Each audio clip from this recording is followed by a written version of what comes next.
मेनू दिखाओ। उपन्यास ऑनलाइन पूरा पढ़े। उपन्यास बिन। उपन्यास सर्वनाश का लोहार अध्याय 116 116। दुकान चलाना। गुणा प्रिय पाठकों, अधिक अध्यायों के अनुवाद में हमारी टीम की सहायता के लिए यहां दान करें। यूआरएल। सर्वनाश का लोहार 116। दुकान चलाना। विजियोरेक्स। अब एक जादुई ट्रिक जिससे आपकी आंखों की रोशनी 100% तक वापस आ जाएगी। 715। गुना। पब फ्यूचर द्वारा विज्ञापन। फिन खुश थी कि सेठ अगले 2 सप्ताह तक रुकेगा, बजाय इसके कि वह अचानक उन अंधेरे खरगोश के बिलों में गायब हो जाए जिन्हें बौने अपना घर कहते हैं। सेठ ने उससे इस विचार के बारे में बात की थी कि वह मीना की पार्टी में शामिल हो सकती है, जबकि वह टोरेट के अधीन प्रशिक्षण ले रहा था। फिन वास्तव में इस विचार से सहमत थी, उसे मीना पसंद थी, लेकिन यह उसकी वजह से नहीं था। परी ने सेठ का पीछा करने का मन बना लिया था, भले ही वह अपने गृहलोक में वापस लौट जाए। इसके लिए उसे आगे के स्तर पर जाने के लिए मजबूत होने की जरूरत थी। उसने सेठ को इसके बारे में बताया था, लेकिन उसे यकीन नहीं था कि सेठ को अपने घर और अन्य दुनियाओं के बीच के अंतर के बारे में पता है या नहीं। उर्थ अन्य दुनियाओं की तुलना में बहुत अधिक खतरनाक था। सर्वनाश के संक्रमण के दौरान एक दुनिया बहुत कम पूर्वानुमानित थी और जानवर पहले से ही शांत दुनिया की तुलना में बहुत अधिक शक्तिशाली थे। यही कारण था कि ओरिस को मजबूत बनाया गया था, उनकी दुनिया में जीवित रहने के लिए यह आवश्यक था। फिन को इसकी भरपाई करने के लिए पर्याप्त मजबूत होना चाहिए था, अगर वह सेठ का अनुसरण करना जारी रखना चाहती थी। योजक चिन्ह योजक चिन्ह योजक चिन्ह योजक चिन्ह योजक चिन्ह योजक चिन्ह योजक चिन्ह योजक चिन्ह। सेठ को अपने काम के लिए एक अच्छी शुरुआत मिली क्योंकि उसके पास पहले से ही एक दुकान थी जिसने जहरीले हथियारों और उसके हाल ही के अभियान की बदौलत थोड़ी प्रतिष्ठा हासिल की थी। शुरुआत में मान ने बहुत मदद की। इसने सेठ को वास्तव में उस समय की याद दिला दी जब उसने अभी शुरुआत की थी। मान के मार्गदर्शन और less than blueprint greater than के तहत सेठ जल्दी ही सामान्य फौज का उपयोग करने के लिए अभ्यस्त हो गया और स्टील के हथियार बनाता रहा क्योंकि वह नई विधि के अभ्यस्त होने के लिए किसी भी बेहतर सामग्री को बर्बाद नहीं करना चाहता था। सेठ ने चारों के ओबोल का उपयोग करने से भी परहेज करने का फैसला किया। यह कोई बड़ा प्रतिबंध नहीं था, लेकिन इसका मतलब था कि वह हड्डी के हथियार बनाने में असमर्थ था। सामान्य फौज का उपयोग करने के लिए मजबूर होने से एक अप्रत्याशित लाभ हुआ। सेठ काम करना जारी रख सकता था, जबकि सेरबेरस एक ही समय में अधिक तराजू बना सकता था। सेठ ने इस मौके का इस्तेमाल मान से अपने लिए एल्विश स्मिथिंग बैलेड सीखने के लिए किया, जो उन्हें पता था। ये ballad less than soul infusion greater than से बहुत मिलते जुलते थे। फोजिंग प्रक्रिया के दौरान किसी को अपनी आवाज में मैना मिलाते हुए गाना पड़ता था। यह उतना आसान नहीं था जितना कि बेतरतीब ढंग से टेक्स्ट गाना। न केवल स्वर और धुन सही होनी चाहिए, बल्कि फोजिंग की पूरी अवधि के दौरान गाने का समय भी सही होना चाहिए। मान ने बताया कि यह आत्माओं के साथ बातचीत करने जैसा था और उनसे अनुरोध था कि वे अपनी शक्ति से पदार्थ को भर दें। अर्ध हेल्थ को केवल सबसे बुनियादी तत्व ही पता था, जो 4 मुख्य तत्वों में से सबसे कमजोर स्ट्राइक्स को आकर्षित करता था। उनका प्रभाव तत्वों और इस्तेमाल की गई सामग्री के बीच तालमेल पर निर्भर करता था। पृथ्वी धातुओं की स्थायित्व और सुरक्षा को मजबूत कर सकती थी, पानी चमड़े और लकड़ी पर भी ऐसा ही करता था। इसका यह भी मतलब था कि खराब संबंधों से बहुत कम प्रभाव पड़ेगा। पानी की प्रेत से धातु पर शक्ति प्रदान करने के लिए कहना आमतौर पर विफलता की ओर ले जाता है। मान ने बताया कि कल्पित बोने की गाथाएं दूसरों से अलग थी क्योंकि उनका उपयोग न केवल फोजिंग के दौरान किया जा सकता था बल्कि सभी शिल्पों पर लागू किया जा सकता था। पब फ्यूचर द्वारा विज्ञापन। मान बहुत मदद नहीं कर सकता था क्योंकि उसके पास इस अनुशासन में बहुत कम प्रतिभा थी। यही वजह थी कि उसने अपने लोगों के साथ रहने के बजाय एक बोने शिक्षक की तलाश करने का विकल्प चुना। सेठ को गायन सीखने के लिए ब्लूप्रिंट कौशल पर निर्भर रहना पड़ा। मान जल्द ही दुकान से भाग गया क्योंकि शैतानी कर्कशता सेठ के गले से निकल गई और उसकी त्वचा में ऐसे रेंगने लगी जैसे किसी चींटी ने उसके शरीर पर आक्रमण कर दिया हो। सेठ ने जल्द ही इन गीतों का अभ्यास करना बंद कर दिया। यह मान की मानसिक स्थिति को बनाए रखने के लिए था और क्योंकि परिणामों ने उसे डरा दिया था, वह समझ गया था कि बस असफल होना है। लेकिन उसने जो तीसरा खंजर बनाया, लेस देन शापित खंजर, असामान्य क्षति 150, स्थायित्व 300, एक टारगेट को 5 मिनट तक नाक बहने की समस्या रहेगी। एक शापित खंजर जिसे एक अज्ञात शक्ति ने आशीर्वाद दिया था, जो लोहार के गायन प्रयासों से खुश थी। Greater than. हालांकि लेस देन जादू ग्रेटर देन में उसकी दक्षता थोड़ी बढ़ रही थी, लेकिन उसे उस राक्षसी शक्ति से खिलवाड़ करने से कोई फायदा नहीं था जिसे वह नहीं जानता था।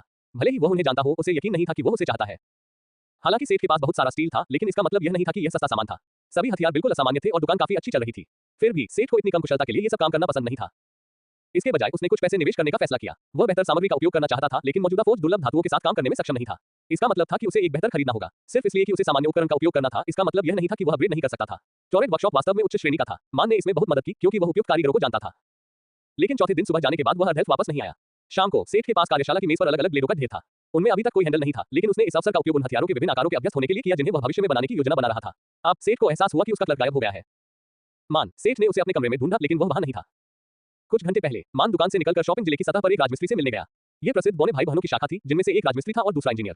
वे लोहार और राजमिस्त्री के औजारों के मामले में अपने काम के लिए जाने जाते थे। उसने कभी खुद कुछ नहीं खरीदा, लेकिन वह उनके उत्पादों के लिए तरसता रहा था। लंबे समय से उसका सपना था कि वह उनके कुछ उत्पाद खरीदे, और अब सेठ ने उससे कहा था कि वह लोहार खाने के लिए अच्छे उपकरण और सुविधाएं खरीदे, चाहे कीमत कुछ भी हो। यह उसका मौका था।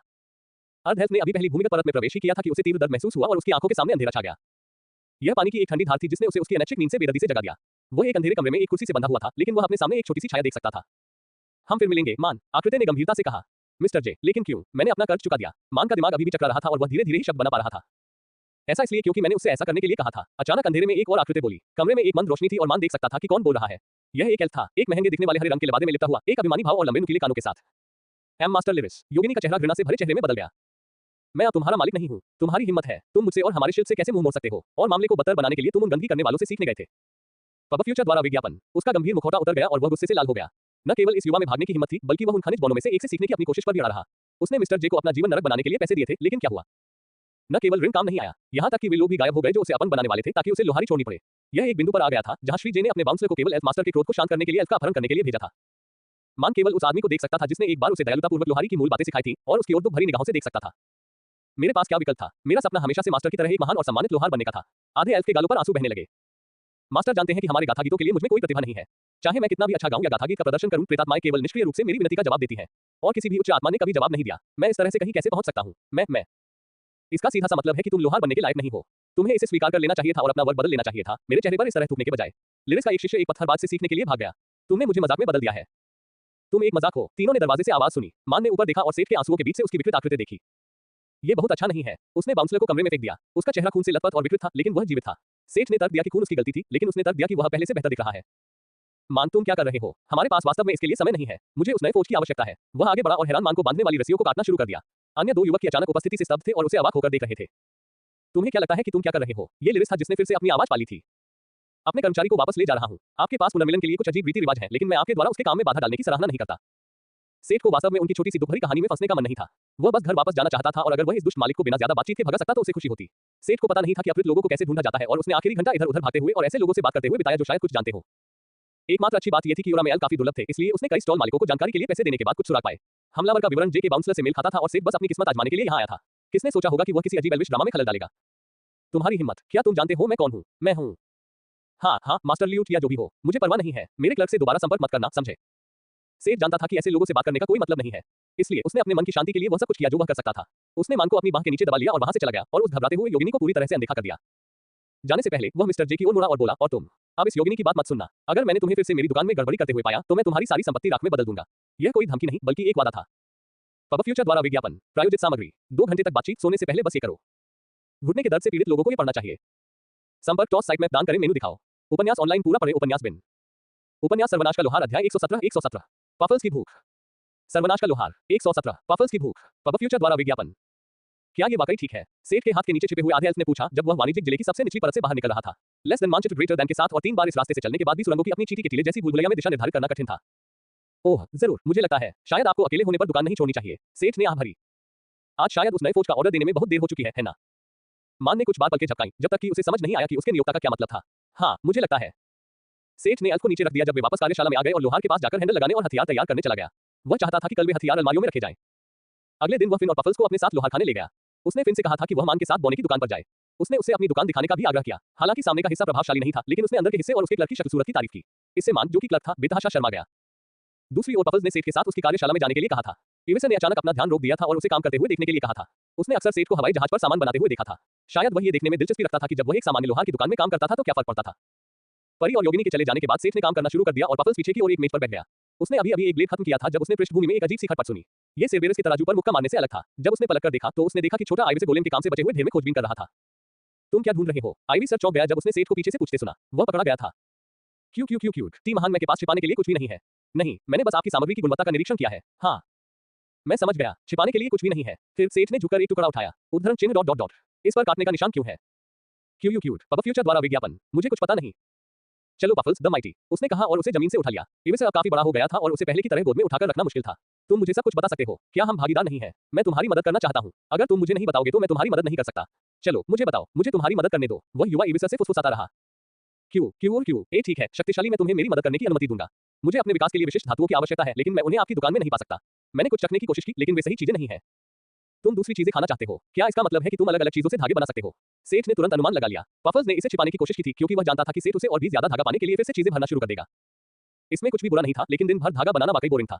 वह एक महान इविस था, एक दिव्य प्राणी। ये सही नहीं लगा कि उसे अपना समय एक लोहार के लिए सामग्री बनाने में बिताना पड़े, भले ही वह उसका साथी ही क्यों न हो। वह अब सेठ की घूरती निगाहों को बर्दाश्त नहीं कर सका और सिर हिला दिया। ये बढ़िया है, हम चलो पहले मेरे पास जो है उन्हें आजमाते हैं। सेठ के पास वास्तव में इतनी धातुएं नहीं थी। वहां सोना, चांदी, उच्च गुणवत्ता वाला स्टील, प्राचीन कांस्य, काला स्टील और मित्रिल का एक छोटा सा टुकड़ा था। सेठ अभी भी अपनी सूची में देख रहा था कि क्या उसने कोई और धातु उठाई है। जब उसने वापस मेज पर देखा तो मित्रिल की छोटी छड़ी गायब थी।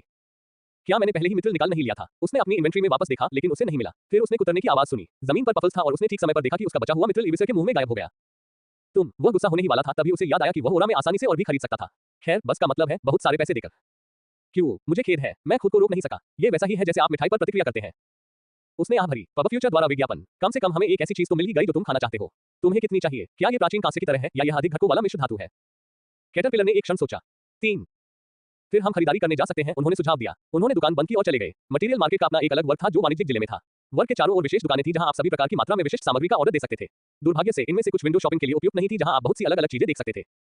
इसलिए इसके बजाय वे बाजार में चले गए, एक तरह का बाजार। यहाँ कोई भी व्यक्ति एक छोटी सी फीस पर एक स्टॉल खोल सकता था और ऐसी कोई भी चीज बेच सकता था जिसे भौतिक माना जा सकता था। यहाँ ज्यादातर लोग साहसी लोग थे जो हड्डी, तराजू और अंगों जैसे राक्षसों के उत्पाद बेचते थे। लेकिन उनके पास अक्सर अजीबोगरीब खनिज या चट्टानें और पत्थर के दिग्गजों जैसे राक्षसों से निकली बूंदें भी होती थी। वास्तविक संरचनाओं से लेकर जमीन पर बिछे साधारण कंबलों तक के अस्त व्यस्त स्टॉलों के दृश्य देखकर सेठ को बुरा पूर्वाभास हुआ। पफ, अगर तुम्हें कुछ चाहिए तो मुझे बताओ, मत खाओ। मैं फिर कहता हूँ कि मुझे बताए बिना कुछ मत खाओ। क्या तुम समझ गए? उसने बड़े कैटरपिलर से एक खतरनाक आभा के साथ कहा। पफल सिर्फ सिर हिला सकते थे। वे लगभग आधा बाजार पार कर चुके थे जब आइवी अचानक रुक गया। ये सभी प्रकार के पत्थरों या अयस्कों से भरा एक कंबल था जिसमें कुछ चमकदार समावेशन दिखाई दे रहे थे। पफल्स वहां रुक गया जैसे कि इस पत्थर से मंत्रमुग्ध हो गया हो। सेठ ने वास्तव में इसे पालतू जानवरों के स्थान में वापस बुला लिया ताकि यह बिना किसी चेतावनी के पत्थर को निगल न जाए। हे लगता है कि तुम्हारे पालतू जानवर को मेरे सामान में काफी दिलचस्पी है। सड़क विक्रेता ने चालाकी भरी मुस्कान के साथ कहा। सेठ को लग रहा था कि यह पत्थर सस्ता नहीं होगा। उसने पत्थर को लेस देन ब्लैकस्मिथ की आंखों ग्रेटर देन से देखा। लेस देन सेरेनम अयस्क, शिल्प सामग्री, दुर्लभ। सेरेनम का अयस्क एक स्वर्ण धातु है जिसका प्रकाश और अग्नि के साथ अच्छा संबंध है। इसे अक्सर सूर्य का सोना कहा जाता है। आभूषणों में इस्तेमाल किए जाने पर यह रहस्यमय प्रभाव पैदा कर सकता है। इसे सेरेनम में परिष्कृत किया जा सकता है ग्रेटर देन सोने के समान। ये भी आभूषणों के लिए उपयुक्त एक मुलायम पदार्थ था। कितना? उसने विनम्रता से पूछा। अगर यह बहुत ज्यादा होता तो वह 2 स्वर्ण। हे विक्रेता ने अपना हाथ रगड़ते हुए कहा। आपका दिन शुभ हो, उसने कहा और बस चला गया। यह अच्छी बात थी कि वह आइविसे को उस अयस्क को निगलने से रोकने में सक्षम था। भले ही इसे दुर्लभ माना जाता था, लेकिन मुट्ठी भर अयस्क के लिए 2 स्वर्ण बहुत ज्यादा थे। अरे रुको, ये वाकई बहुत बढ़िया सौदा है। यह अयस्क बहुत दुर्लभ है, तुम्हें पता है। तुम्हें शायद इस बाजार में कहीं और यह नहीं मिलेगा। आदमी ने उसे आवाज दी। ओह सच में? तो क्यों ना मैं किसी दुकान पर जाकर सेरेनम मांग लूं? क्या आप कह रहे हैं कि उनके पास सेरेनम नहीं होगा? सेठ ने दिलचस्पी से पूछा। शायद वह आदमी सच कह रहा था। मैंने समझाया कि उन्होंने आधे बाजार में क्यों खोज की लेकिन कुछ नहीं मिला। सेठ की राय में बाजार में सेरेनम न होने के 2 कारण थे। हाँ, यह इतना दुर्लभ हो सकता है कि बहुत कम लोग इसे बेचते हैं, या यह इतना प्रचुर और सस्ता था कि लोग इसे स्टॉल पर बेचने की जहमत नहीं उठाते थे। वे इसे आसानी से दुकानों में बेच सकते थे और अपना समय बचा सकते थे। जब उस आदमी ने धातु का असली नाम बताया तो उसके माथे पर भारी पसीना देखकर लगा कि यह धातु ही थी। कम से कम विक्रेता पूरी सच्चाई तो नहीं बता रहा था, ये तो पक्का था। नहीं, ठीक है, 20 चांदी, विक्रेता ने अनिच्छा से कहा। यह 90% की कमी थी। 10 चांदी, इससे ज्यादा नहीं, सेठ ने बेरहमी से कहा। वह आदमी लगभग रोने लगा था, लेकिन उसने सौदा स्वीकार कर लिया। कौन उसके इस घटिया काम पर यकीन करेगा? इस आदमी ने शायद फिर भी मुनाफा कमाया होगा। यहाँ सेठ ने अयस्क का टुकड़ा फिर से बुलाने के बाद आइविसे को दे दिया। कैटरपिलर ने लालच से उसे निगल लिया। ये पुष्टि करने के बाद कि यह 3 सामग्रियों में से दूसरी है, वे आगे बढ़ते रहे। उन्हें उम्मीद थी कि तीसरी सामग्री भी मिल जाएगी। उन्होंने पूरा बाजार छान मारा था, लेकिन वे किस्मत से बाहर थे। पफल्स को अभी तक तीसरी सामग्री नहीं मिली थी। उनके पास अभी भी विकल्प नहीं थे। वे अभी भी आसपास की दुकानों पर नजर डाल सकते थे। हालांकि केवल कुछ ही दुकानों में सामग्री प्रदर्शित थी, फिर भी सेठ को मित्रिल और सेरेनम मांगने के लिए उनके पास जाना पड़ा। उत्तरार्ध उतना दुर्लभ और सस्ता नहीं था जितना सेठ ने उम्मीद की थी, लेकिन यह मित्रिल की कीमत से बहुत दूर था। उन्होंने अलग अलग दुकानों में जाकर खरीदारी शुरू की और नमूने दिखाने के लिए कहा। कुछ दुकानों ने ऐसा नहीं किया, लेकिन कई दुकानों में ग्राहकों को दिखाने के लिए नमूनों का एक छोटा संग्रह था। यह एक उपाय था जिसे उन्होंने विशेष रूप से एक लोहार के लिए लागू किया था जो फिटिंग सामग्री की तलाश में था, जैसा कि एक ऐसी जगह से उम्मीद की जाती थी जहां लोहारों को बहुत महत्व दिया जाता था। यह 7वीं दुकान थी जब पफल्स ने आखिरकार प्रतिक्रिया दी। यह उन्हें दिखाए गए नमूनों में से एक नहीं था, बल्कि काउंटर पर एक ट्रे में रखा लाल रंग का पत्थर था जिसने आइविसेस का ध्यान खींचा। लेस देन डस्क अयस्क, शिल्प सामग्री, असामान्य। डस्क आयरन का अयस्क, एक अत्यंत कठोर और भंगुर धातु जिसे उसके उच्च गलनांक के कारण परिष्कृत करना कठिन है। डस्क आयरन में परिष्कृत किया जा सकता है ग्रेटर देन। क्या आप ये भी बेचते हैं? सांझ का लोहा, सेठ ने उत्सुकता से पत्थर की ओर इशारा करते हुए पूछा। ओह, ऐसा नहीं है, मालिक ने शर्मिंदगी भरी हंसी के साथ कहा। इसकी बहुत मांग नहीं है और इसे परिष्कृत करना कठिन है, इसलिए हमारे पास इसका नियमित स्टॉक नहीं है। इसे आज सुबह एक ग्राहक ने बेचा था। जैसे कि उसे एक बेकार वस्तु से छुटकारा पाने का मौका दिखाई दे रहा हो, उसने बात जारी रखी। क्या आप इच्छुक हैं? यह ज्यादा नहीं है, लेकिन मेरे पास पीछे एक और बक्सा है। अगर आप ये सब ले लें तो मैं आपको अच्छी कीमत दे सकता हूँ। सेठ सहमत हो गया और एक चांदी की मामूली राशि के लिए 20 मुट्ठी भर पत्थरों का एक पूरा बॉक्स प्राप्त किया। यह एक असामान्य सामग्री के लिए वास्तव में बहुत सस्ता था। इससे सेठ को एक विचार आया। जब वे मित्रिल के लिए सबसे सस्ती कीमत की तलाश कर रहे थे, तो वह less than dusk iron greater than के लिए भी पूछता रहा और लेस देन सेरेनम अयस्क ग्रेटर देन के लिए भुगतान की गई राशि से कम में लेस देन डस्क अयस्क ग्रेटर देन के 2 पूरे ढेर इकट्ठा करने में सक्षम था। बाजार से निकलने से पहले सेठ ने अन्य प्रत्येक क्षण की 20 सिल्लियां खरीदी। मित्रिल के लिए 80 स्वर्ण और सेरेनम के लिए 18 स्वर्ण का भुगतान किया। ये छड़ें इतनी बड़ी थी कि उनसे एक छोटी तलवार बनाई जा सकती थी और सेठ को वास्तव में उम्मीद थी कि आइविसे को इन्हें खाने की जरूरत नहीं पड़ेगी। पब फ्यूचर द्वारा विज्ञापन संपर्क टॉस साइट मैप दान करें मेनू दिखाओ। उपन्यास ऑनलाइन पूरा पढ़ें। उपन्यास बिन उपन्यास सर्वनाश का लोहार अध्याय 118 आकाशीय कांस्य। सर्वनाश का लोहार 118 आकाशीय कांस्य। पब फ्यूचर द्वारा विज्ञापन। जब वे वापस कार्यशाला में आए तो मान और फिन पहले ही लौट चुके थे। ऐसी दुनिया का एक फायदा यह है कि जहां हर किसी के पास सामान होता है, वहां डिलीवरी के लिए इंतजार नहीं करना पड़ता। जब तक इसे एक वस्तु के रूप में आंका जाता है, इसे संग्रहित किया जा सकता है। यह ऐसा था जैसे आप वॉशिंग मशीन खरीद सकते हैं और इसे अपनी जेब में रखकर घर वापस ला सकते हैं। पूरा लोहारखाना पहले से ही पूरी तरह से अपग्रेड हो चुका था।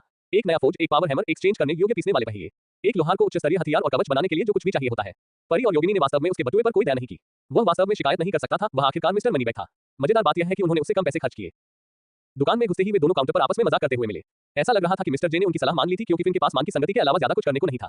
उनके पास बात करने के लिए ज्यादा समय नहीं था क्योंकि कैटरपिलर उसके इर्द-गिर्द उछलता रहता था। क्यों आइविसे उत्साहित था और उसने सेठ से सामग्री लाने का आग्रह किया। सेठ ने मित्रिल, सेरेनम और डस्ट अयस्क का एक बार लाया, लेकिन आइविसे ने नहीं खाया। क्यों? ये दोनों परिष्कृत हैं, वह नहीं है। मैं ये कच्चा खाना स्वीकार नहीं करने वाला। इसे मेरे लिए परिष्कृत करो। वह केवल आहें भर सकता था। अगर वह अभी ऐसा नहीं करता तो छोटा बच्चा उसे जाने नहीं देता। कथित तौर पर डस्ट आयरन को परिष्कृत करना कठिन था, ये दिलचस्प हो सकता है। उसने देर से खुद को माफ किया और स्पिरिट भट्टी में चला गया। उसने केवल दुकान के लिए इसका उपयोग न करने पर सहमति व्यक्त की थी। ये दुकान के लिए नहीं था, इसलिए वह स्पष्ट रूप से किसी भी धोखे का उपयोग करेगा जो उसे मिल सकता था। अपने पीछे बेचैन पफल्स के साथ सेठ ने शाम के अयस्क के कई पत्थरों को गलाने वाली भट्टी में डाला और लौ को नियंत्रित करना शुरू कर दिया। अब वह बस अयस्क के पिघलने का इंतजार कर रहा था। वह अयस्क के पिघलने का इंतजार कर रहा था। पिघल गया। अयस्क लाल चमक रहा था लेकिन पिघल नहीं रहा था। अब तक इससे कोई फर्क नहीं पड़ता था कि वह भट्टी में कौन सी धातु डालता है, ये हमेशा कुछ ही मिनटों में पिघल जाती थी। सेठ ने आग पर पूरा नियंत्रण कर लिया और उसकी शक्ति बढ़ानी शुरू कर दी। मानसिक शक्ति का इस्तेमाल करते हुए उसने तापमान बढ़ाने के लिए अपने माथे पर पसीना ला दिया। अंत में जैसे कि एक पतली झिल्ली फट गई हो, तरल धातु की छोटी बूंदें बाहर निकल आई और इसने एक तालाब बना दिया जिसके ऊपर लावा तैर रहा था। अयस्क सिल्लियों के आकार में बहुत भिन्नता थी, इसलिए सेठ ने निष्कर्ष निकाला कि उसे 2 सिल्लियों के लिए 4 या 5 चट्टानों की आवश्यकता थी। यदि उसकी सहनशक्ति और मानसिक शक्ति बनी रही तो वह लगभग 40 डस्ट आयरन सिल्लियां बना सकता था। अरे बस 20 बार और। लालची आईवीसर को अपनी मेहनत का फल तुरंत चट करते देख उसका दिल सचमुच खुश हो गया। नहीं, ये कृतघ्न छोटा, लेकिन वह नई सामग्री देखना चाहता था, इसलिए सेठ केवल भट्टी पर काम करते हुए पसीना और आंसू बहाता रहा। लेस देन डिंग, कौशल, फायर अफेक्शन 3, फायर अफेक्शन 4 बन गया है। ग्रेटर देन, कम से कम ये लाभ के बिना नहीं था। आग के साथ इतनी तीव्रता से काम करने से उसका less than fire affection greater than फिर से बढ़ गया। इससे बोझ थोड़ा कम हुआ, लेकिन सेठ को लगा कि उसकी ऊर्जा कम हो रही है। यह मुक्ति थी जब पफल्स जो ताजा सिल्लियों को कुतर रहा था ने 10 सिल्लियों के बाद उसे बताया कि अब उसके पास पर्याप्त है। सेठ को थोड़ी चिंता हुई कि उसका less than fire manipulation greater than अभी भी ऊपर नहीं जाएगा, लेकिन 9वां स्तर हमेशा सबसे कठिन होता था। पब फ्यूचर द्वारा विज्ञापन, मंत्रमुग्ध फिन और मान सेठ के साथ कैटरपिलर को परिष्कृत धातु की सिल्लियां खाते हुए देखने लगे। डस्ट आयरन की 10 सिल्लियां, मिथ्रिल की 2 सिल्लियां और सेरेनियम की 5 सिल्लियां खाने के बाद पफल्स ने कुछ देर के लिए हिलना बंद कर दिया और फिर उसके जबड़े से एक चमकीला सुनहरा धागा निकला। ये यही खत्म नहीं हुआ, आइविसर ने इसे अपने चारों ओर लपेटना शुरू कर दिया। रुको, वह प्यूपा बनने जा रहा था। पूरी तरह से मंत्रमुग्ध होकर तीनों लोग, एक परी, एक योगिनी और एक इंसान, वहां बैठे थे और एक कैटरपिलर को चमकीले चांदी सुनहरे धागे के कोकून में बदलते हुए देख रहे थे। जब पफल्स आखिरकार खत्म हो गया और कोकून में बदल गया, तब तक देर शाम हो चुकी थी। क्या तुम ठीक हो, पफ? मुझसे बात मत करो, मैं अपना पहला संक्रमण शुरू करने जा रहा हूं। जब मैं अपना काम पूरा कर लूंगा तब मैं तुमसे बात करूंगा। सेठ ने सिर हिलाया। उसे आखिरकार याद आया और उसने कोकून पर अपनी लेस देन लोहा की आंखें ग्रेटर देन का इस्तेमाल किया। लेस देन आकाशीय कांस्य शिल्प सामग्री, दुर्लभ, एक दिव्य जानवर द्वारा निर्मित एक रहस्यमय सामग्री। ये ताकत में मिथ्रिल से प्रतिस्पर्धा करता है और जादुई चालकता में इसके बराबर है। ये स्थायित्व और तन्य शक्ति में श्रेष्ठ है। इसका अग्नि और प्रकाश के साथ बहुत अच्छा संबंध है। ग्रेटर देन आकाशीय कांस्य, इसने वास्तव में मिश्र धातु के विभिन्न भागों के गुणों को लगभग पूरी तरह से संयोजित किया था।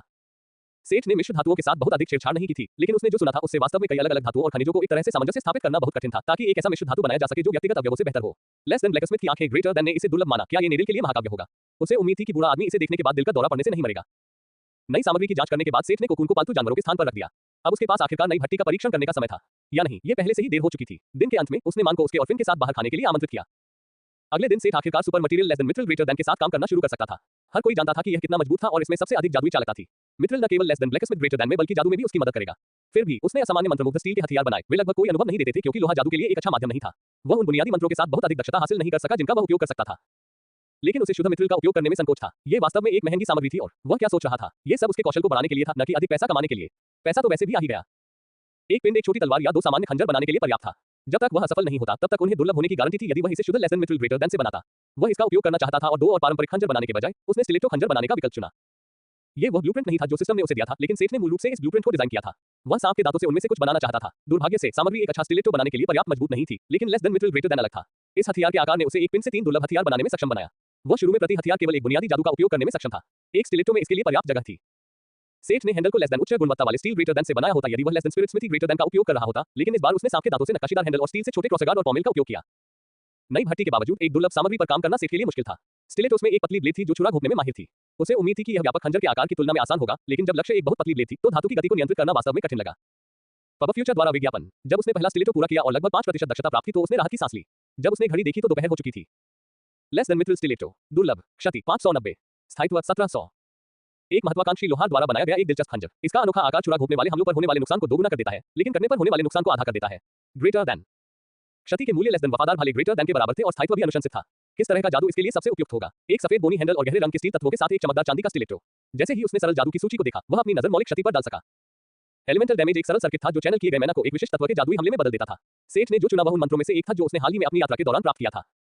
प्रकाश क्षति, यह एक ऐसा जादू था जो लक्ष्य को एक निश्चित मात्रा में विद्युत क्षति पहुंचाता था और लकवाग्रस्त या यहां तक कि अचेत करने का मौका देता था। लकवा और अचेत करना हथियार के हथियार के लिए उपयुक्त लगता था। एक और जादू जो इस तरह की चमकदार धातु के लिए उपयुक्त था वह था ठंड से होने वाला नुकसान। यह प्रतिद्वंद्वी को धीमा और स्थिर भी कर सकता था। सेठ को वास्तव में दोनों में से किसी एक को चुनने की जरूरत नहीं थी। वह बस दोनों में से कुछ बना सकता था और देख सकता था कि वे कैसे बिकते हैं। समय बीता गया और उसने यह उम्मीद नहीं की थी कि उसके less than spirit smithy greater than से उत्पादन की बढ़ी हुई गति कितनी बड़ी बात थी। आखिरकार जादू खत्म होने से पहले शाम हो गई। उसे यह एक स्टिलेटो बनाने के लिए एक पूरा दिन चाहिए था। एक दिन में उसने अपने less than blacksmith greater than में केवल 5% और अपने less than enchantment greater than में 11% की बढ़त हासिल की। दूसरे लोहार एक दिन में एक दुर्लभ हथियार बनाने में सफल महसूस करेंगे, लेकिन सेठ को यह बहुत धीमा लगा। फिर भी वह स्टोरेज से किया अपना वादा नहीं तोड़ेगा। वह कल का इंतजार कर रहा था जब यह नया खंजर दुकान में आएगा। लेस देन आश्चर्यजनक स्टिलेटो, दुर्लभ, क्षति 590, स्थायित्व 1700। एक लक्ष्य पर 20 बिजली की क्षति मन लागत 10 पर सेकंड। एक महत्वाकांक्षी लोहार द्वारा बनाया गया एक आकर्षक खंजर। इसका अनोखा आकार छुरा घोंपने वाले हमलों पर नुकसान को दोगुना कर देता है, लेकिन कटने पर होने वाले नुकसान को आधा कर देता है।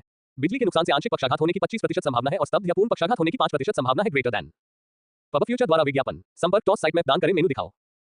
उपन्यास ऑनलाइन पूरा पढ़े। उपन्यास बिन, उपन्यास सर्वनाश का लोहार, अध्याय 119। व्यवसाय चलाना।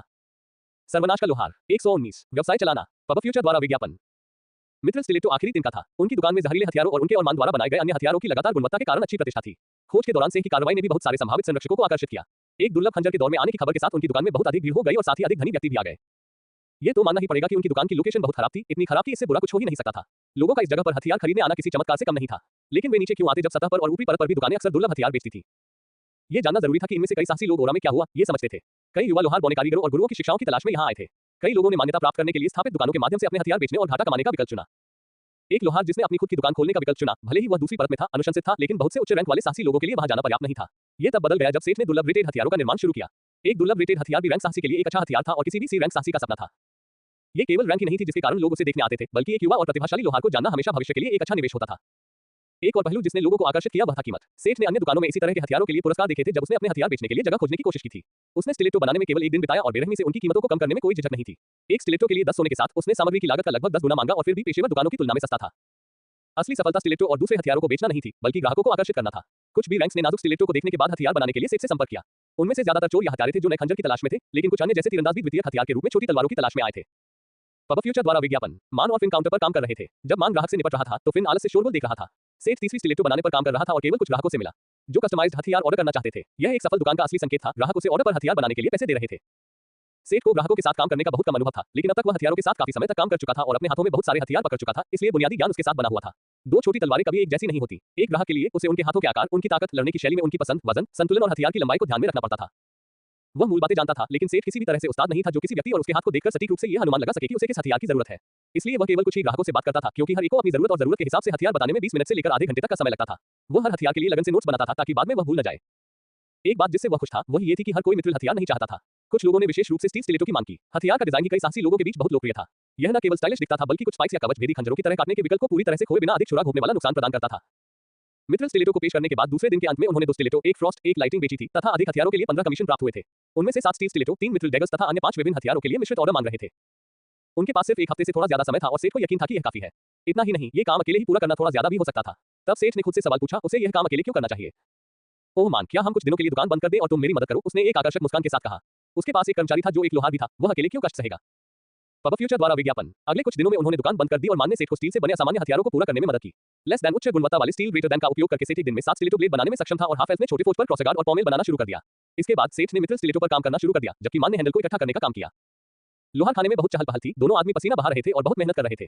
फिन ने कुछ देर तक ये नजारा देखा, लेकिन लोहार खाने में एक से ज्यादा तरीकों से उसे बहुत गर्मी लग रही थी। 2 अर्धनग्न मांसल आदमी एक साथ अपने हथौड़ों को एक साथ घुमा रहे थे। यह एक ऐसा नजारा था जिसने मीना को जल्द ही आकर्षित कर लिया, जो हाल ही में एक खोज से लौटी थी। फिन ने विनम्रतापूर्वक इसे अपने ऊपर ले लिया और लाल टपकाती बिल्ली लड़की को मर्दानगी के मोहक प्रदर्शन से दूर ले गई। ये निश्चित रूप से इसलिए नहीं था क्योंकि परी पफल्स के बिना ऊब गई थी और उसने सोचा कि वह मीना के साथ घूमने में कुछ मजा कर सकती है। जबकि दोनों लड़कियां एक दूसरे से घुल मिल गई थीं, दोनों पुरुषों को पता ही नहीं चला कि वे चले गए हैं। मान के होठों पर एक संतुष्ट मुस्कान थी। बस पैसे या उससे किसी उम्मीद की चिंता किए बिना लोहार की दुकान में काम करना, यही वह सब था जो वह हमेशा से चाहता था। दोनों ने ये दिनचर्या जारी रखी।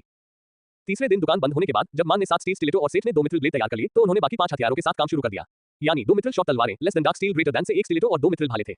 जब सेठ ब्लेड बनाने में लग गया, मान को शाफ्ट और हैंडल बनाने का काम पूरा करना था। सेठ ने पहले भाले की नोक बनाई क्योंकि उन्हें बनाने में ज्यादा समय नहीं लगा और फिर less than dark steel greater than से स्टिलेटो बनाने लगा। फिर भी ये भी एक दुर्लभ सामग्री थी, इसे लेस देन मित्रिल ग्रेटर देन की तुलना में बनाना बहुत आसान था। इसने उसे एक बार फिर एहसास कराया कि एक ही रैंक में भी अंतर थे। ये सिर्फ ज्यादातर सिस्टम कौशल द्वारा प्रदर्शित नहीं किया गया था। नीलामी घर में बुरे आदमी से लेस देन मूल्यांकन ग्रेटर देन किसी सामग्री की स्थिति को उसके रैंक के भीतर आंकने में सक्षम था। दुकान बंद करने के चौथे दिन वे ज्यादातर काम पूरा कर चुके थे और फिर से खुल गए। मान काउंटर पर ही रहे जबकि सेठ ने हथियार तैयार कर लिए। हथियारों को एक साथ बनाने से प्रवीणता साझा की गई, जो किसी पार्टी में अनुभव के समान थी। सेठ को अभी भी 35% प्रवीणता मिली और अब उसे 9.9 तक पहुंचने के लिए केवल 20% की कमी थी। दूसरी ओर लेस देन जादू ग्रेटर देन की दक्षता साझा नहीं की गई और वह धीरे धीरे उत्कीर्णन में बेहतर होता गया, जिससे उसका अनुभव और भी बढ़ गया। अंत में सब कुछ खत्म करने के बाद उसका कौशल स्तर ऊपर चला गया और वह लेस देन जादू शुरुआती 43% पर रुक गया। सेठ अब रैंक अप करने के बहुत करीब था। उनकी दुकान फिर से खुलने की सूचना तेजी से फैली क्योंकि जल्द ही ग्राहकों की भीड़ उमड़ पड़ी और कुछ लोग अपना ऑर्डर मांगने के लिए आ गए। दुकान में चहल पहल थी और माहौल भी अच्छा था क्योंकि जो लोग हथियार खरीदने आए थे उन्होंने ऑर्डर किया था। वे दुकान से चमचमाते नए हथियार और संतुष्ट मुस्कान के साथ बाहर निकले, जिसे अन्य सभी ग्राहक देख सकते थे। सेठ भी खुश था। बस कुछ और दिन और वह मास्टर टोरेट से गंभीरता से कौशल सीख सकता था। उसे लगभग उम्मीद थी कि कुछ भयानक होने वाला है, लेकिन कुछ नहीं हुआ। 2 सप्ताह अच्छे नोट पर समाप्त हुए और सेठ फिर से मास्टर टोरेट से मिलने के लिए तैयार हो गया। पब फ्यूचर द्वारा विज्ञापन, संपर्क टॉस साइट में दान करें, मेनू दिखाओ। उपन्यास ऑनलाइन पूरा पढ़े, उपन्यास बिन। उपन्यास सर्वनाश का लोहार, अध्याय 120 नेडेल का दौरा। सर्वनाश का लोहार 120 नेडेल का दौरा, एड्स बाय पब फ्यूचर। जब वह फिन के साथ सराय में खाना खा रहा था तब उसका मूड पहले से ही अच्छा था। आज वह मास्टर टोरेट के पास जाना चाहता था और उसे दुकान पर अंतिम रिपोर्ट देना चाहता था। लेकिन जाने से पहले उसे लॉबी में एक संदेशवाहक मिला। नेडेल ने उसे संदेश भेजा था कि वह अपने आदेशों से संतुष्ट हो गया है। उसने परी से यही रहने को कहा क्योंकि वह उसे लेस देन आत्मा संचार ग्रेटर देन से मंत्रमुग्ध करने के बाद उसे वस्त्र देकर आश्चर्यचकित करना चाहता था। वह ये भी देखने के लिए उत्सुक था कि नेडेल वाइवन चमड़े से क्या बना सकता है। तुम्हें फिर से देखकर अच्छा लगा, सेठ। जब वह अपनी कार्यशाला में दाखिल हुआ तो नेडेल ने उसका अभिवादन किया। नमस्ते नेडेल, आप कैसे हैं? उसने पूछा और कमरे में एक कुर्सी पर बैठ गया। अच्छा, अब तो और भी अच्छा है क्योंकि तुम मेरे लिए इतनी बढ़िया सामग्री लाते हो। वह धीरे से मुस्कुराया और 4 पैकेट बाहर लाया। 4? तुमने ये सब बहुत जल्दी खत्म कर दिया है ना? शायद 2 सप्ताह हो गए थे जब से उसने नेडेल के लिए सामग्री खरीदी थी। हाँ, चलो मैं तुम्हें दिखाता हूँ। चलो अपने क्वार्टर एल्बन दोस्त के लिए बागे से शुरू करते हैं। अब सेठ को याद आया कि यह 4 क्यों था। जब उसने लिक्सिस को इस दुकान पर जाने के लिए कहा तो वह वास्तव में इसके बारे में भूल गया था। उसने सोचा कि वह खुद ही बागे को ले आएगी। बागे का रंग पूरी तरह से सुनहरा था और अंदर गहरे नीले रंग का कपड़ा था। नेडेल ने बताया कि अस्तर आधी रात की भीड़ के ऊन से बुना गया था। इसमें किसी की उपस्थिति को कमजोर करने का एक प्राकृतिक गुण था। किसी भी जादूगर के लिए एक बढ़िया लाभ उसकी जैकेट की तरह बागे का प्रभाव खुद को हल्का करने और अपनी रक्षा को मजबूत करने का था। सेठ ने बाद में उसे देने का फैसला किया जब उसने सभी के उपकरण खत्म कर दिए। इसके बाद फिन का नया लबादा था। यह पारंपरिक लबादा नहीं था जैसा कि पुजारी आमतौर पर पहनते हैं, बल्कि यह एक सूट की तरह था जिसे मार्शल कलाकार अक्सर पहने हुए देखे जाते थे। ये पैंट, जैकेट और बेल्ट से बना था। बाहर का हिस्सा सोने का था जबकि अंदर का हिस्सा पतले वाइब्रेंट चमड़े से बना था। सेठ परी की कल्पना कर सकता था जो इस सुनहरे लबादे को पहने हुई थी और अपनी दिव्य आभा से घिरी हुई थी। वो एक कार्टून के पात्रों में से एक को पसंद करेगी जिसे उसने बचपन में देखा था, ड्रैगन क्यूब्स। वो सुपर सयाफिन बन जाएगी। अपने चेहरे से मुस्कुराहट मिटाने में असमर्थ सेठ ने बुरी दर्जी से आग्रह किया कि वह उसे दिखाए कि उसने उसके लिए क्या किया है। नेडेल ने देखा कि सेठ परी के उपकरणों को लेकर कितना खुश था और उसने उसके लिए बनाए गए शर्ट और पैंट के सेट की ओर रुख किया। जब नेडेल ने कहा था कि शर्ट और पैंट बनाने के लिए उसे पर्याप्त सामग्री प्राप्त करने हेतु कुछ प्राचीन कांसे का उपयोग करना होगा, तो सेठ ने सोने की सजावट के साथ एक सामान्य प्रकार की चमड़े की शर्ट और पैंट की अपेक्षा की थी। नेडेल ने जो किया वह ये था कि उसने सुनहरे कपड़े और वाइब्रेंट चमड़े की पट्टियों को एक साथ जटिल तरीके से बुना या सिल दिया था। चमड़े को उसने गहरे गहरे लाल रंग में रंगा था जबकि सुनहरी धारियां लगभग कढ़ाई जैसी दिख रही थी, जो एक दूसरे के बीच एक अलग ही विरोधाभास पैदा कर रही थी। अंदर की परत मुलायम गहरे रंग के कपड़े से बनी थी। मुझे पता है, रंग योजना शायद हर किसी के स्वाद के अनुरूप न हो, लेकिन मैं आपको गारंटी देता हूं कि प्रभाव अच्छे हैं। अगर आपको कोई जादूगर मिल जाए तो प्राकृतिक प्रभाव को और भी मजबूत किया जा सकता है। लेस देन नेडेल की शर्ट। पब फ्यूचर द्वारा विज्ञापन। दुर्लभ। सेट आइटम आधा। भौतिक परिभाषा 250। Mag def 50। स्थायित्व 1800। 1 10 सेकंड के लिए रक्षा को 50% तक मजबूत करें। मैना कोस्ट 70। 2 कवच का वजन आधा हो जाता है, कोई लागत नहीं। 3 गति में 5% की वृद्धि। यह साधारण परिधान दर्जी कारीगर नेडेल द्वारा बनाए गए सेट का हिस्सा है। इसमें इस्तेमाल की गई सामग्री की वजह से यह हवा के प्रति बहुत संवेदनशील था। सेट प्रभाव रक्षा में 35% वृद्धि, गति में 10% वृद्धि। Greater than. लेस देन नेडेल्स पैंट। दुर्लभ। सेट आइटम आधा। भौतिक परिभाषा 150। Mag def 35। पब फ्यूचर द्वारा विज्ञापन। स्थायित्व 1500। 1 10 सेकंड के लिए रक्षा को 50% तक मजबूत करें। मैना कोस्ट 70। 2 कवच का वजन आधा हो जाता है, कोई लागत नहीं। 3 गति में 10% की वृद्धि। यह साधारण परिधान दर्जी कारीगर नेडेल द्वारा बनाए गए सेट का हिस्सा है। इसमें इस्तेमाल की गई सामग्री की वजह से यह हवा के प्रति बहुत संवेदनशील था। सेट प्रभाव रक्षा में 35% वृद्धि, गति में 10% वृद्धि। Greater then. Set item. ये टुकड़े अपने आप में पहले से ही बहुत बढ़िया थे, लेकिन जब वो उन दोनों को पहनता तो उसे बोनस भी मिलता, और वह भी बिना किसी तरह के जादू के। नेडेल वास्तव में अपने शिल्प का मास्टर था, फिर भी वह अभी भी एक शिल्पकार था। न केवल बचाव बढ़ा, बल्कि अगर वह दोनों को खराब कर देता तो उसकी गति 25% अधिक हो जाती। वह हवा की तरह दौड़ने में सक्षम हो जाता। इन्हें पहनकर देखो, मुझे ये सुनिश्चित करना है कि ये ठीक से फिट हो। बूढ़ा आदमी उसे प्रोत्साहित करता है। सेठ ने उसे इंतजार नहीं करवाया और अपने साधारण कपड़ों की जगह नए कपड़े पहना दिए। उसे न सिर्फ यह महसूस हुआ कि कपड़े हल्के थे, बल्कि उसे लगा कि जब उसने कपड़े पहने तो उसका पूरा शरीर हल्का हो गया। क्या ये बढ़ी हुई गति का असर था? ऐसा लगा जैसे उस पर दबाव डालने वाला कोई भार थोड़ा हट गया हो। वो फुर्ती से दौड़ने लगा, कार्यशाला में इधर-उधर घूमने लगा और नेडेल ने उसे देखा कि उसके काम में कोई समस्या तो नहीं है। उसने खुशी से सिर हिलाया क्योंकि उसने देखा कि सेठ खुशी से इधर-उधर कूद रहा था और उसे कोई समस्या नजर नहीं आ रही थी। मैं आपसे मिलकर बहुत खुश हूं, नेडेल। सेठ ने अपने नए उपकरण को आजमाने के बाद थोड़ा थका हुआ कहा। धन्यवाद के रूप में मैं आपको आगे देखने के लिए कुछ दूंगा। उन्होंने अपनी बात जारी रखी और अपने कोकून में पफल्स को बाहर निकाला। बूढ़े दर्जी की आंखें खुली की खुली रह गईं और उसका जबड़ा लगभग जमीन को छूने लगा। वह अच्छी तरह देखने के लिए पास गया, लेकिन कोकून को छूने की हिम्मत नहीं जुटा पाया। ओह माय गुडनेस, इस समय वह बस इतना ही कह सका। सेठ उसके बगल में खड़ा होकर मुस्कुरा रहा था। यह अच्छी बात थी कि नेडेल को दिल का दौरा नहीं पड़ा। उसने पूछने से पहले उस आदमी को स्थिति से निपटने के लिए कुछ समय दिया। तो आप इसे किस रेटिंग के रूप में देखते हैं? मैं इसे दुर्लभ मानता हूं, और आप? महाकाव्य। निश्चित रूप से महाकाव्य। एक मास्टर इस धागे से कुछ महान बनाने में भी सक्षम हो सकता है। बस आपको ये कहां से मिला? सेठ ने कुछ देर तक सोचा, लेकिन फिर बूढ़े दर्जी पर भरोसा करने का फैसला किया। उसने पफल्स को वापस पालतू जानवरों की जगह पर रख दिया और नेडेल को अपनी कहानी सुनाई। पूरी कहानी नहीं, लेकिन बूढ़े आदमी को यह समझने के लिए पर्याप्त थी कि आइविसर क्या था और उसने धागा कैसे बनाया। सेठ को नहीं पता था कि वह नामिया की दुनिया में कितने समय तक रहेगा या पफल्स कब जागेगा, लेकिन उसने नेडेल के साथ एक समझौता किया कि जाने से पहले वह बूढ़े आदमी को पफल्स द्वारा तब तक बनाए गए सभी धागे लाकर देगा और उसे उनसे कुछ बनाने देगा। सेठ दोपहर के भोजन के लिए नेडेल के साथ रुका। दोपहर में वह आखिरकार हॉल्स ऑफ स्टोन तक पहुंच सका। नक्शे की बदौलत उसे रास्ता पता था और वह जल्द ही मास्टर टोरे की बिल्डिंग के सामने पहुंच गया। वह एक हफ्ते पहले यहां उसे स्टेटस रिपोर्ट देने आया था। इस बार वह इसलिए आया क्योंकि उसका काम पूरा हो चुका था। पब फ्यूचर द्वारा विज्ञापन। संपर्क टॉस साइट मैप दान करें।